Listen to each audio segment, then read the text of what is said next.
नमस्कार साथियों, एक बार फिर से स्वागत है आपके अपने YouTube channel Rajesh study point में। यदि आप हमारे चैनल पर पहली बार वीडियो देख रहे हैं तो चैनल को सब्सक्राइब करना, बेल आइकन को ऑन करना, जिससे कि आने वाली हर एक नई वीडियो का नोटिफिकेशन आपको सबसे पहले मिले। तो आज हम मौर्य वंश से संबंधित जितने भी सारे प्रश्न बनेंगे उन सबको हम सॉल्व करने वाले हैं। तो आज का पहला क्वेश्चन है, मौर्य वंश का संस्थापक कौन है? Option A Chandragupta Maurya, option B Ashoka, option C Bimbisara, option D Ajatashatru. तो इस प्रश्न का राइट आंसर है option number A Chandragupta Maurya, यानी मौर्य वंश का संस्थापक चंद्रगुप्त मौर्य है। अगला प्रश्न है, सेल्यूकस निकेटर किसका सेनापति था? Option A Ashoka, option B Chandragupta Maurya, option C Sikandar, option D Shishunaga. तो इस प्रश्न का राइट आंसर है ऑप्शन नंबर सी सिकंदर, यानी सेल्यूकस निकेटर सिकंदर का सेनापति था। अगला प्रश्न है, मेगस्थनीज किसका राजदूत था? Option A Seleucus Nicator, option B Ashoka, option C Sikandar, option D Chandragupta Maurya. तो इस प्रश्न का राइट आंसर है option number A Seleucus Nicator, यानी मेगस्थनीज सेल्यूकस निकेटर का राजदूत था, जिसने इंडिका नामक पुस्तक की रचना की थी। नेक्स्ट प्रश्न है, चंद्रगुप्त मौर्य का जन्म कब हुआ था? चंद्रगुप्त मौर्य का जन्म कब हुआ था? ऑप्शन ए 349 ईसा पूर्व, ऑप्शन बी 345 ईसा पूर्व, ऑप्शन सी 305 ईसा पूर्व, ऑप्शन डी 322 ईसा पूर्व। तो इस प्रश्न का राइट आंसर है ऑप्शन नंबर बी 345 ईसा पूर्व, यानी चंद्रगुप्त मौर्य का जन्म 345 ईसा पूर्व में हुआ था। अगला प्रश्न है, चंद्रगुप्त मौर्य का राज्याभिषेक कब हुआ था? ऑप्शन ए 305 ईसा पूर्व, ऑप्शन बी 322 ईसा पूर्व, ऑप्शन सी 345 ईसा पूर्व, ऑप्शन डी 298 ईसा पूर्व। तो इस प्रश्न का राइट आंसर है ऑप्शन नंबर बी 322 ईसा पूर्व, इन चंद्रगुप्त मौर्य का राज्याभिषेक 322 ईसा पूर्व में हुआ था। अगला प्रश्न है, चंद्रगुप्त मौर्य किस धर्म का अनुयायी था? ऑप्शन ए सिख धर्म, ऑप्शन बी हिंदू धर्म, ऑप्शन सी मुस्लिम धर्म, ऑप्शन डी जैन धर्म। तो इस प्रश्न का राइट आंसर है ऑप्शन नंबर डी जैन धर्म, यानी चंद्रगुप्त मौर्य जैन धर्म का अनुयायी था। अगला प्रश्न है,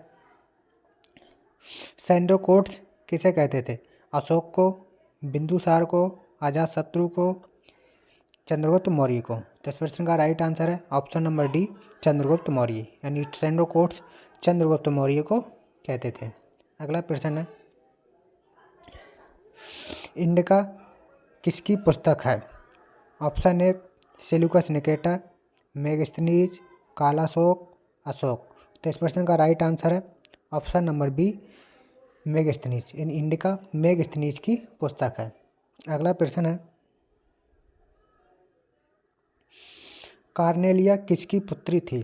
option A Megasthenes, option B Seleucus Nicator, option C Ajatashatru, option D Kautilya. तो इस प्रश्न का राइट आंसर है option number B Seleucus Nicator, यानी कार्नेलिया सेल्यूकस निकेटर की पुत्री थी। अगला प्रश्न है, चंद्रगुप्त मौर्य का गुरु कौन था? Option A Jivaka, option B Bhadrabahu, option C Kautilya, option D Vishnugupta. तो इस प्रश्न का राइट आंसर है ऑप्शन नंबर सी कौटिल्य, यानी चंद्रगुप्त मौर्य का गुरु कौटिल्य था। अगला प्रश्न है, रुद्रदामन के जूनागढ़ अभिलेख से किस शासक के बारे में जानकारी मिलती है? Option A Ashoka, option B Kalashoka, option C Chandragupta Maurya, option D Bindusara. तो इस प्रश्न का राइट आंसर है option number C Chandragupta Maurya, यानी रुद्रदामन के जूनागढ़ अभिलेख से चंद्रगुप्त मौर्य के बारे में जानकारी मिलती है। अगला प्रश्न है, अर्थशास्त्र पुस्तक के लेखक कौन है? Option A Chandragupta Maurya, option B Vishnugupta, option C Kalashoka, option D Harshavardhana. तो इस प्रश्न का राइट आंसर है ऑप्शन नंबर बी विष्णुगुप्त, यानी अर्थशास्त्र पुस्तक के लेखक विष्णुगुप्त हैं। विष्णुगुप्त का ही नाम कौटिल्य है। अगला प्रश्न है, चंद्रगुप्त मौर्य की मृत्यु कहाँ हुई थी? Option A Shravanabelagola, option B Rajagriha, option C Kushinagar, option D Pataliputra. तो इस प्रश्न का राइट आंसर है ऑप्शन नंबर ए श्रवणबेलगोला, जो कि कर्नाटक में। चंद्रगुप्त मौर्य की मृत्यु श्रवणबेलगोला में हुई थी, जो कि कर्नाटक में है। अगला प्रश्न है, चंद्रगुप्त मौर्य ने जैन धर्म की दीक्षा किससे ली थी? Option A Jivaka, option B Kautilya, option C Bhadrabahu, option D Megasthenes. तो इस प्रश्न का राइट आंसर है ऑप्शन नंबर सी भद्रबाहु, यानी चंद्रगुप्त मौर्य ने भद्रबाहु से जैन धर्म की दीक्षा ली थी। अगला प्रश्न है, नंद वंश का विनाश करने में चंद्रगुप्त मौर्य की सहायता किस शासक ने की थी? Option A Harshavardhana, option B Pravartak, option C Kautilya, option D Gupta वंश। तो इस प्रश्न का राइट आंसर है ऑप्शन नंबर बी प्रवर्तक, यानी नंद वंश का विनाश करने में चंद्रगुप्त मौर्य की सहायता प्रवर्तक ने की थी। अगला प्रश्न है, मेगस्थनीज ने भारतीय समाज में को कितने वर्गों में बांटा था? मेगस्थनीज ने भारतीय समाज को कितने वर्गों में बांटा था? Option A 5, option B 7, option C 8, option D 6। तो इस प्रश्न का राइट आंसर है ऑप्शन नंबर बी 7, यानी मेगस्थनीज ने भारतीय समाज को 7 वर्गों में बांटा था। अगला प्रश्न है, चंद्रगुप्त मौर्य का उत्तराधिकारी कौन था? Option A Ashoka, option B Bindusara, option C Kanishka, option D Jivaka. तो इस प्रश्न का राइट आंसर है ऑप्शन नंबर बी बिंदुसार, यानी चंद्रगुप्त मौर्य का उत्तराधिकारी बिंदुसार था। अगला प्रश्न है, बिंदुसार गद्दी पर कब बैठा था? ऑप्शन ए 422 ईसा पूर्व, ऑप्शन बी 428 ईसा पूर्व, ऑप्शन सी 298 ईसा पूर्व, ऑप्शन डी 261 ईसा पूर्व। तो इस प्रश्न का राइट आंसर है ऑप्शन नंबर सी 298 ईसा पूर्व, यानी बिंदुसार गद्दी पर 298 ईसा पूर्व में बैठा था। अगला प्रश्न है, अमित्रघात किसे कहते हैं?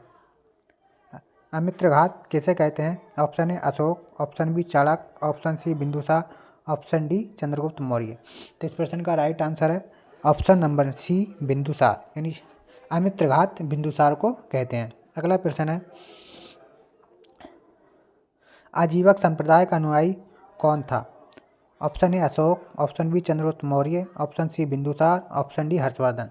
तो इस प्रश्न का राइट आंसर है ऑप्शन नंबर सी बिंदुसार, यानी आजीवक संप्रदाय का संस्थापक आजीवक संप्रदाय का अनुयायी बिंदुसार था। अगला प्रश्न है, बिंदुसार के दरबार में कौन आया था? Option A Megasthenes, option B Chanakya, option D Deimachus, option D Jivaka. तो इस प्रश्न का राइट आंसर है ऑप्शन नंबर सी डायमेकस, यानी बिंदुसार के दरबार में डायमेकस आया था। अगला प्रश्न है, सीरियन राजा एंटियोकस ने बिंदुसार के दरबार में किसे भेजा था? Option A Jivaka, option B Bhadrabahu, option C Deimachus, option D Megasthenes. तो इस प्रश्न का राइट आंसर है ऑप्शन नंबर सी डायमेकस, यानी सीरियन राजा एंटियोकस ने बिंदुसार के दरबार में डायमेकस को भेजा था। अगला प्रश्न है, बिंदुसार को 16 राज्यों का विजेता किसने बताया है? Option A Bhadrabahu, option B Seleucus Nicator, option C Taranath, option D Chanakya. तो इस प्रश्न का राइट आंसर है ऑप्शन नंबर सी तारानाथ, यानी बिंदुसार को 16 राज्यों का विजेता तारानाथ ने बताया था। अगला प्रश्न है, तक्षशिला विद्रोह को रोकने के लिए बिंदुसार ने किसे भेजा था? Option A Ashoka, option B Rahul, option C Sanghamitra, option D Ghoshal. तो इस प्रश्न का राइट आंसर है ऑप्शन नंबर ए अशोक, यानी तक्षशिला विद्रोह को रोकने के लिए बिंदुसार ने अपने पुत्र अशोक को भेजा था। अगला प्रश्न है, जैन ग्रंथों में बिंदुसार को क्या कहते हैं? ऑप्शन ए ज्ञातक, ऑप्शन बी महान, option C Vikramaditya, option D Simhasena. तो इस प्रश्न का राइट आंसर है ऑप्शन नंबर डी सिंहसेन, यानी जैन ग्रंथों में बिंदुसार को सिंहसेन कहते हैं। अगला प्रश्न है, बिंदुसार का उत्तराधिकारी कौन था? Option A Ashoka, option B Rahul, option C Sanghamitra, option D Anant. तो इस प्रश्न का राइट आंसर है ऑप्शन नंबर ए अशोक, यानी बिंदुसार का उत्तराधिकारी अशोक था। नेक्स्ट प्रश्न है, अशोक गद्दी पर कब बैठा था? ऑप्शन ए 269 ईसा पूर्व, ऑप्शन बी 276 ईसा पूर्व, ऑप्शन सी 261 ईसा पूर्व, ऑप्शन डी 290 ईसा पूर्व। तो इस प्रश्न का राइट आंसर है ऑप्शन नंबर ए 269 ईसा पूर्व, यानी अशोक गद्दी पर 269 ईसा पूर्व में बैठा था। अगला प्रश्न है, अशोक जब गद्दी पर बैठा था तब वह कहाँ का राज्यपाल था? Option A Rajagriha, option B Vaishali, option C Avanti, option D Kushinagar. तो इस प्रश्न का राइट आंसर है ऑप्शन नंबर सी अवंती, यानी जब अशोक गद्दी पर बैठा था तब वह अवंती का राजकुमार था। अगला प्रश्न है, अशोक के गद्दी पर बैठने के ठीक 8 साल बाद कौन सा युद्ध हुआ था? Option A Kalinga, option B Avanti, option C Rajagriha, option D Kannauj. तो इस प्रश्न का राइट आंसर है option number A Kalinga. Ashoka के गद्दी पर बैठने के ठीक 8 साल बाद कलिंग का युद्ध हुआ था। अगला प्रश्न है,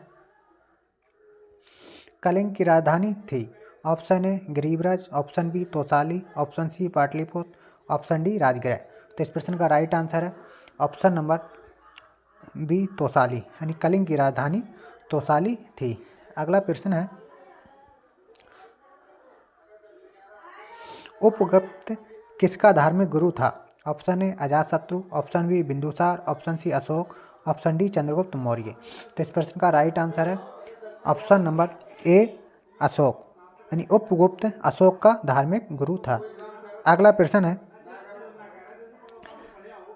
मास्की एवं गुर्जरा अभिलेख में अशोक का क्या नाम है? Option A Vardhan, option B Mog, option C Ashoka, option D Kharavela. तो इस प्रश्न का राइट आंसर है ऑप्शन नंबर सी अशोक, यानी मास्की एवं गुर्जरा अभिलेख में अशोक का नाम अशोक मिलता है।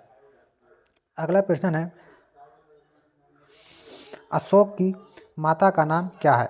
Option A Subhadrangi, option B Karuvaki, option C Asandhi Mitra, option D Ganga. तो इस प्रश्न का राइट आंसर है ऑप्शन नंबर ए सुभद्रांगी, यानी अशोक की माता का नाम सुभद्रांगी था। अशोक की 2 पत्नी थी, एक का नाम था कड़ुवाकी और एक का नाम था असंधि मित्रा।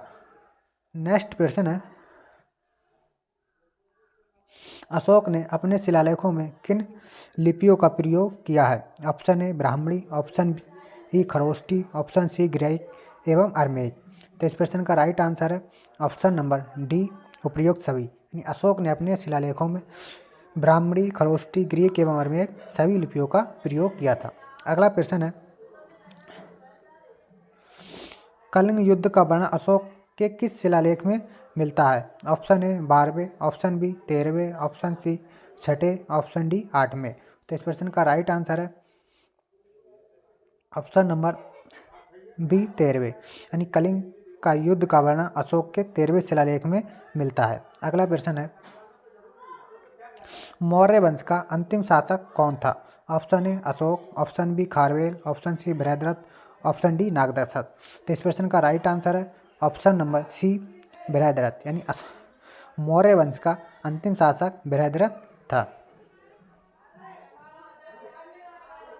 आई होप यू आपको ये वीडियो पसंद आई हो तो लाइक करना, शेयर करना और चैनल को सब्सक्राइब करना।